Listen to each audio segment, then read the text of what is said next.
Hello, everybody. My name is Graham Elwood, and you are watching the Political Vigilante, bringing truth to the propagandized citizens of Gotham. Well, this story actually was sent to me by Sammy, our producer, who is fantastic. I did a story maybe last year about a gang within the LA County Sheriff's Department, but there's a new 15-part series out about the history of gangs within LAPD, a tradition of violence, the history of deputy gangs in the Los Angeles County Sheriff's Department. This is on Knock LA. This is, I'm going to just touch the surface, and I'm going to put the link in the show notes because this is a really extensive story. I'm just going to go about the history of how this started, but it's mind-blowing. This goes back really to 1970. This sheriff got elected. We're going to get into it in 1958. And it's just like open gangs. Anyway, so this story, I'll tell you what this story is also going to show. Any of this few bad apples nonsense that the Blue Lives Matter and other cops like to say, oh, it's a few bad apples. No, they've infiltrated the whole disciplinary system of Los Angeles County. And the story I did last year showed this one LA County Sheriff's Department called this anonymous tip line to report cops that are abusing their power. And they came after him because they had people within that. So you can't tell me it's a few bad apples, because if you're a cop and you try to speak out, you get targeted. It is a systemic problem of abuse and violence and racism. Part of a tradition of violence, an extensive investigation into more than 5 decades of abuse, terror, and murder carried out by gangs within the Los Angeles County Sheriff's Department. There are at least 18 gangs within the LA County Sheriff's Department. 18. Well, someone would have reported it. Officials at various government agencies, including Los Angeles County Board of Supervisors, the LA County District Attorney, the California Senate Subcommittee on Police Officer Conduct, and the United States Commission on Civil Rights have heard testimony on the violence inflicted on communities at the hands of deputy gangs for decades. And yet, there have not been any internal investigations or significant policy changes to address this issue. Deputy gangs have killed at least 19 people, all of whom were men of color. At least 4 of them had mental illness. Oh, it's just a few bad apples. This isn't systemic. This is the problem. This is why cops investigating cops, and then the police union, because look at all these institutions. United States Commission on Civil Rights. And then look at all this. LA County Board of Supervisors, LA County District Attorney, the California Senate Subcommittee. Well, these are all elected officials. So the police union, you go after, you convict cops that murder and have gangs. You're not going to get, the police union isn't going to endorse you. So that's how this works. That's why separate civilian oversight, not elected officials, separate civilian oversight is one of the main things we need, because cops aren't held accountable. This is evidence of it. So I don't want to hear this few bad apples bullshit. LA County keeps a list of lawsuits related to the deputy gangs. Litigation related to these cases has cost the county just over $100 million over the past 30 years. Another reason we need to completely reform the cops. This is too expensive. And here's another thing. When a cop commits a crime and isn't convicted and then there's a civil lawsuit, who pays for it? You and I do. The taxpayers pay for it. I've lived in LA County for over 25 years, so I've paid for this. You know where these civil lawsuits, the money should come out of? The cops' pension. Then we'd have to see some convictions. The taxpayers shouldn't pay for violent, corrupt police officers. The police should. You want to put an end to this? Civil suits are paid by the cops' pension. That'd shake things up real quick. Yeah. I also want to show you this because I'm going to show you in a second. Well, first of all, I want to show you. It's just so extensive. I want to just go directly to the article. So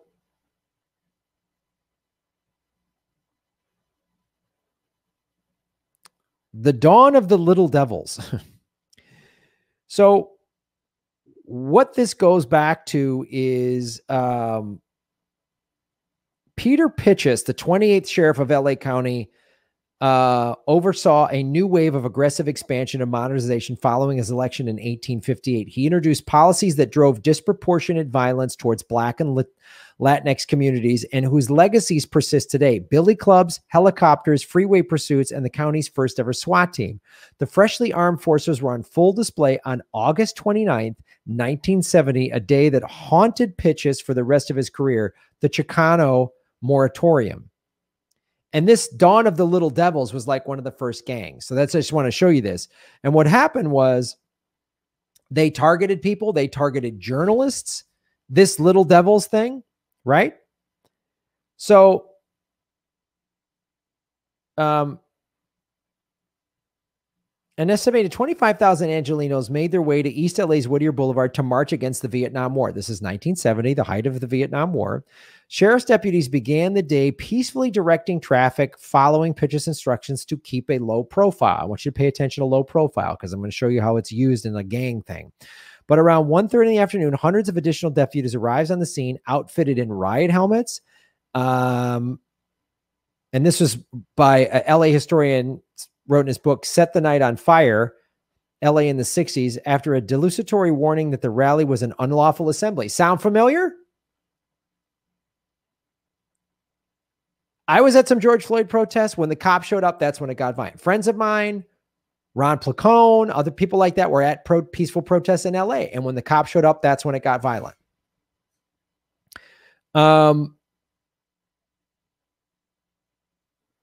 They began pushing, prodding, and there was any resistance beating people. Deputies arrested 150 people, including journalist and law enforcement critic Ruben Salazar. Salazar was then killed. They settled for the county for $700,000. Again, taxpayers paid that, not the cops. Pitchess maintained there was absolutely no misconduct on the part of the deputies involved and the procedures they followed. So again, cops protecting cops. However, 3 years later, an internal memo, the department management acknowledged the first deputy gang, the Little Devils. Members allegedly inflicted violence on demonstrators during the Chicano Moratorium. Captain R.D. Campbell compiled a list of 47 known members with the signature on the Red Devils tattoo, but it isn't clear if anyone was disciplined. So I want to show you this. Whoops. I want to show you this.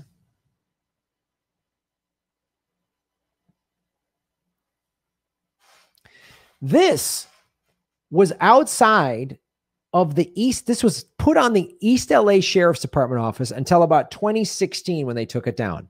Fort Apache, East LA, low profile. That references back to what they did to anti-war protesters in 1970. This is a helmet with a boot.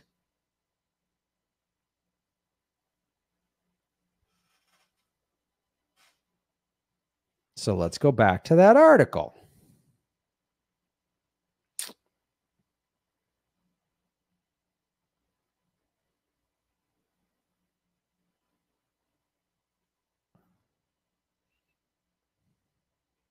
So there that is, right? What this means, siempre una patita es los pantalones, which translates to always kick in the pants. It was taken down in 2016 because he found it disrespectful. The Fort Apache reference dates back to 1848 John Ford Western of the same name. The story is centered on a remote U.S. cavalry outpost surrounded by enemies whom the white officers regard as dangerous savages. Current LA County Sheriff Alex Villanueva revived the logo shortly after he took office in 2018, but declined to comment on why. Villanueva worked at the station early in his career and even met his future wife there. Then there's the We Are All Cavemen gang. They were exposed in 1991. They even had these mugs, East LA Station, with the cavemen on it. See that? The Wayside Whites, a culture of gangs curated at the East LA Station, soon found its way into other parts of the county. They use hand signs with their middle fingers crossed with a W. The Whites apparently existed without reprimand for some time throughout the 80s before coming to the public eye.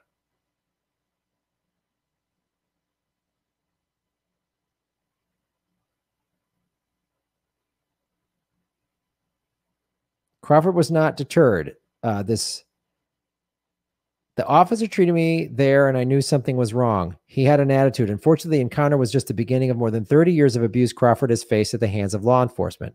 I've been arrested 4 times and I didn't do nothing, and there was nothing I could do.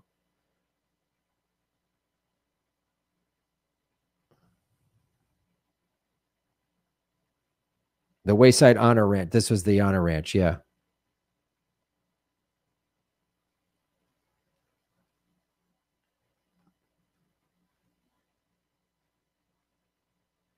So he got into a fight. He's telling the story. He got into a fight with a white inmate, knocked the white guy out. The white officer surrounded him. They're going to teach me about beating up white guys, right?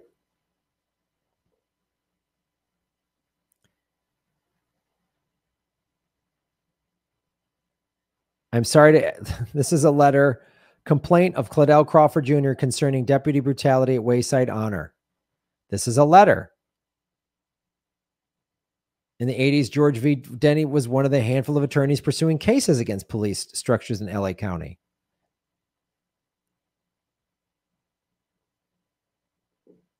This was the first gang that we heard of, Lynn says of the group, and such a blatantly horrific name. The murder of Hong Fo Lee, family of man killed by deputies a year ago, still mourns for him. They claim they witnessed him run a stop sign and pull behind him, asking him to stop. They said Lee accelerated and led on a chase across freeways. He came to a stop at a railway. Yeah. Out of nowhere, the deputies opened fire. They shot Lee 9 times in the back. These are the police photos. They're pretty graphic.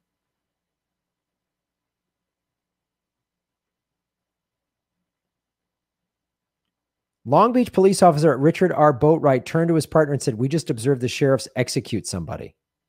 Other cops said this. So I just want you to see, and this again, so this is the point I want to make. So if you could say, well, Graham, I don't know that they're really, are they really a gang? This is under Section 18622 of the California Penal Code. A criminal gang is described as any organization or group of 3 or more people that, 1, has a common name or identifying sign or symbol. So we saw that. Right? The Little Devils, the Wayside Whites have coffee mugs. The cavemen had coffee mugs. Has as one of its primary activities the commission of a long list of California criminal offenses, which they do, and whose members have engaged in a pattern of criminal gang activity, either alone or together. Sheriff's gangs fit this description. Despite requests, the LA County Sheriff's Department did not provide comment to Knock LA for this series. See that?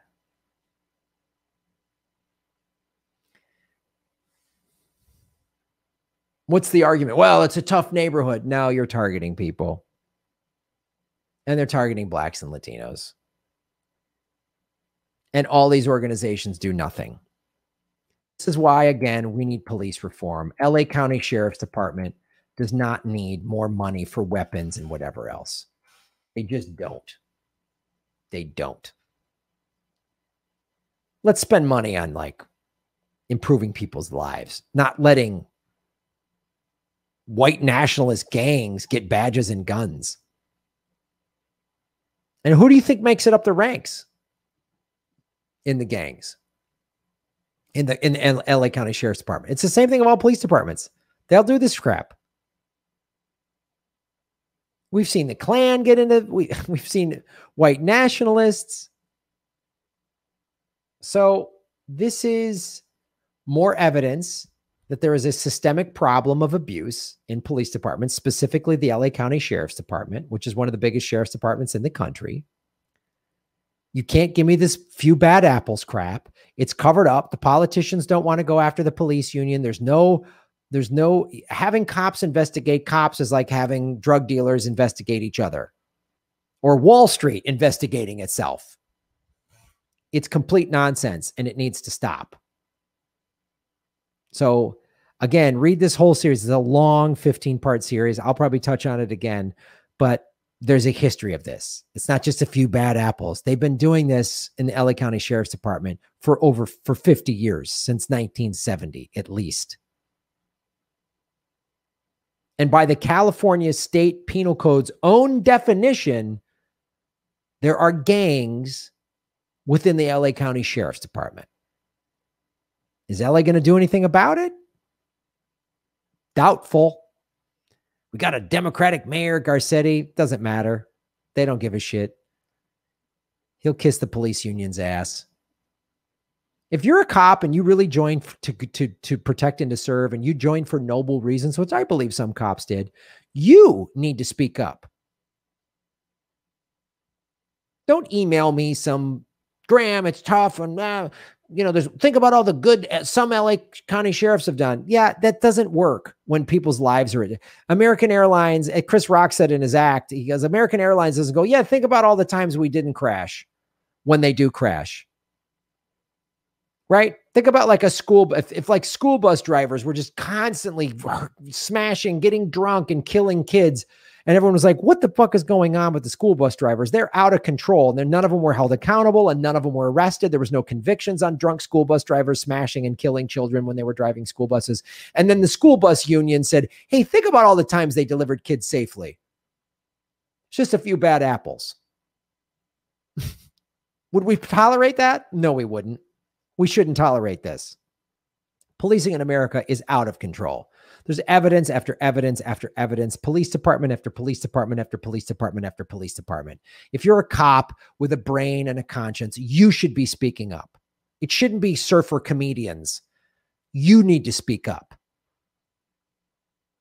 Because this is awful. And citizens, this is why this is why I say local politics are more important.